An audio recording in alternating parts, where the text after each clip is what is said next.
Akkam jirtu hordoftoota miidiyaa yeroo faana. Mariin araaraa Daar es Salaam akka gufatu kan godhe mootummaa ani keessa jirudha jechuun ministeera deetaa kan ta'an Taayyee Danda'an ibsaniiru.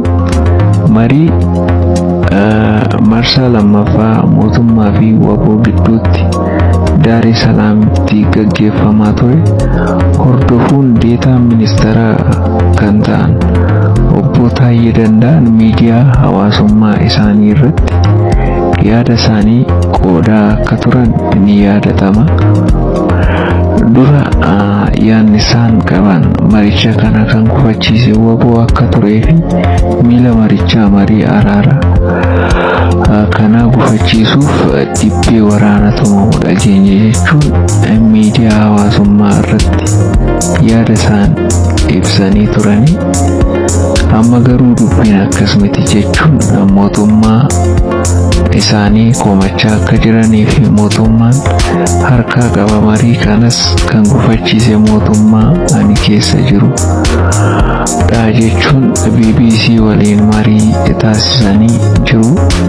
Ajajaa WBO ABO kan ta'an marroos marii kanaaf hanga du'aatti akka tattaaffii godhan ibsuun lammaffaan WBO kana hoogganuu marroon qilleensa mootummaan to'atu keessatti dubbiin kun haa dhumu yoo mootummaan illee na dha'ee haa du'u jedhee riiskii fudhatee gara bahaa xiyyaaraan Taanzaaniyaa deeme. Kuni kutannoo agarsiisa jedhaniis ibsaniiru.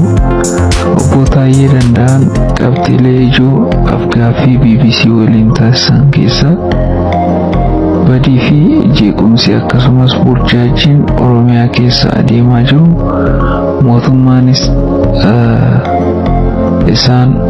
mootummaanis isaanis obbo Taayyeen jechuudha itti gaafatamummaa akka fudhatanii fi itti gaafatamaa akka ta'an.